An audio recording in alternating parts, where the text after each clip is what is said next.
Hello, everyone. Thank you for being here. I'm sharing parts of my mother's story from the Biafran War, the Nigerian Civil War, and I'll be reading as her voice. Nigerian troops snuck into Asaba and camped at St. Patrick's College. A series of shell explosions, and my mother suggested we run to her brother's house. Her brother, Oba Madwe, one of a few people in Asaba, with a large secure gate. A multitude of people were on the run as well. It was chaos. People were running to different directions. We ran for about 4 miles when we stumbled upon a troop of soldiers in a pickup van. They yelled something in Hausa language, pointed their guns at us, and rounded us up for St. Patrick's. On arrival, it seemed as if the whole Asaba town was there at St. Patrick's. At this point, my mother's state of panic had started showing on her face. She kept scanning the faces of the crowd, maybe hoping to see my second elder sister, Udeka, and my younger brother. They had gone to visit an ill relative. It all felt like a dream, especially when we had spent days and months at St. Patrick's, what we call the civilian camp. Food was rationed, we couldn't wash for days on end. Suddenly, all women and girls were separated from the men. The women were taken to St. Joseph Mission near Nekab, while the men and boys were left at St. Patrick's College. We hadn't seen my brother yet. We hadn't walked a mile when somebody yanked my hand away from my mother's and butted his gun on my buttocks. I winced. I couldn't look the soldier in the eye. "Follow me," he said. My mother pleaded with him to take her instead. He ignored her and dragged me out of a crowd. I didn't think twice. I took off. I ran as fast as I could, even as I prayed that he would not shoot me. He didn't shoot. I ran into what seemed like a forest. I didn't know where I was running to, but I knew I had to escape. After I covered a good distance, I stopped. I was out of breath, but cautious. The explosions were relentless. In spite of the shelling, I ran into a boy and a girl, perhaps siblings, who were so carried away by the sight of a fighting jet that they waved at it in awe. I looked up briefly, too. But when I stepped on a corpse, I took off running again. My eyes welled up with tears. There were dozens of dead people across the paths I ran. When I heard a loud chant of Mankumansu, Kashesu, Nyamiri, not wanting to be discovered, I ran to a tree and stood still till the chant subsided. With my eyes still welled up, I noticed an older woman beckoning at me to come. I wiped my eyes to be sure I was seeing a human being. She persisted. I ran to her and she ignored me. And she guided me to a thatched house. The house was filled with women. To my utter surprise, my sister Udeka was there. She said that she left my brother at our relative's place. We clung onto each other, talking loudly. The women told us to be quiet. The largest woman in the room asked us to sit on the floor. I was whispering about how I escaped from a soldier when a rumble of explosions and shelling erupted. I kept quiet. The large woman assured me that I could talk, but not too loudly. With more shelling explosions, everywhere was quiet. Then a shell explosion ripped through the distance, but it had pierced through our roof and landed on the large woman's left hand. Half of her hand was on the floor. The stump that was left of that hand was gushing blood. Instantly, a pool of blood settled around her feet. Two women tore off the edges of their wrapper and tied the bleeding hand. They wrapped the arm firm and held it up. The bleeding reduced but never stopped. That was enough incident to make us decide to find our way to St. Joseph. Wide-eyed, I clung to my sister, even as I whispered to her about how worried our mother must be about my brother. She told me it would be all right. Because we had been hiding, it was decided that we find a way to sneak back to St. Joseph, because if we were caught as escapees, we might be executed. We were barely at St. Joseph premises when a short, chubby woman called my name. "Are you not Wansokansube?" I didn't answer. "They have been dragging your mother and your sister around the whole town, threatening to kill them if they don't find you."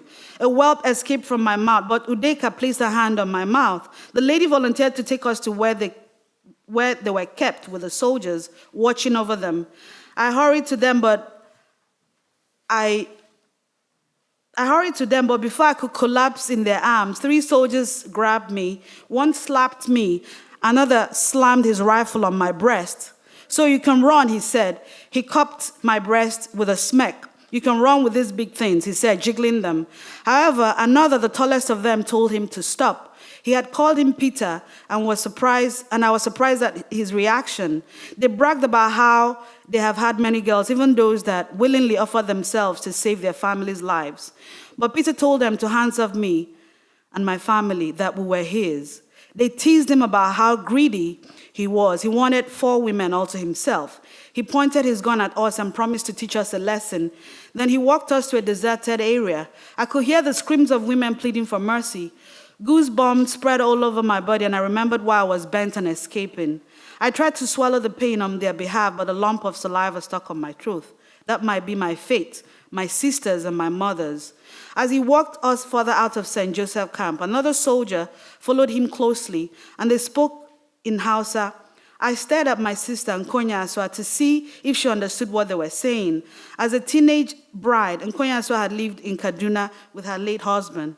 She could understand the language and spoke it fluently, but she frowned at me. My mother broke down and pleaded with them to let her see her son before they killed him. My sister acted as an interpreter. Surprisingly, they both said something to each other. Their language this time was not Hausa, as my sister confirmed. It was a strange language. A few minutes into our walk, a truck full of soldiers stopped right in front of us. A spatter of exchanges in Hausa language ensued.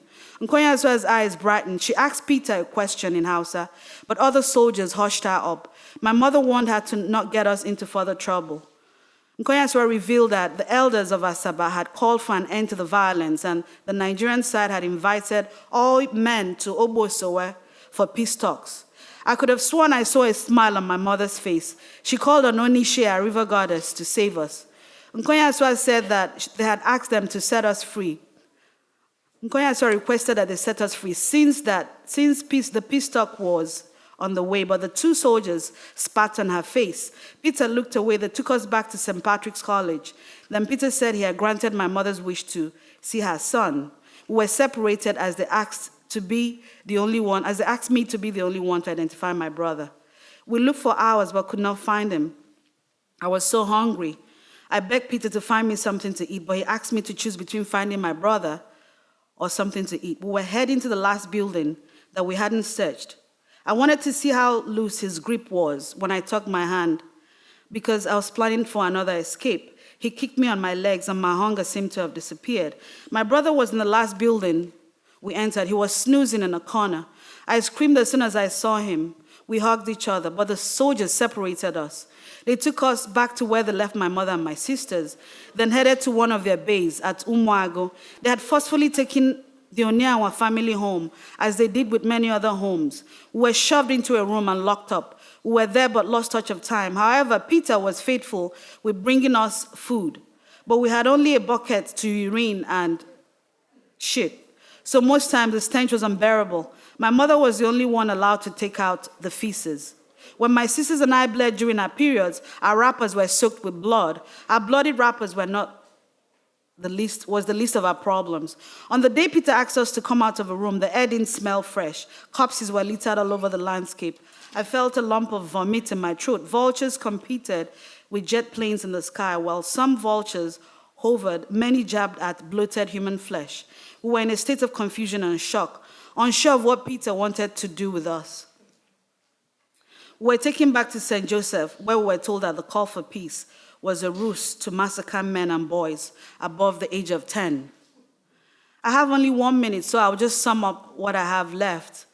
My mother was kidnapped with her family or taken captive by the military man who happens to be my father, because he had seen her and he liked her. And he didn't reveal all of this to them until the war more or less subsided or moved eastward.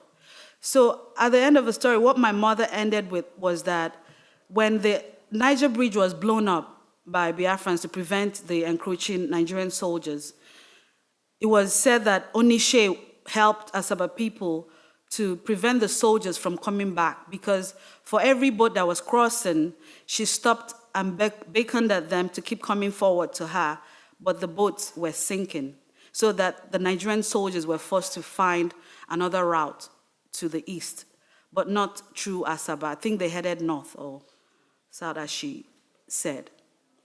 So that's the end of my story, and thank you for listening.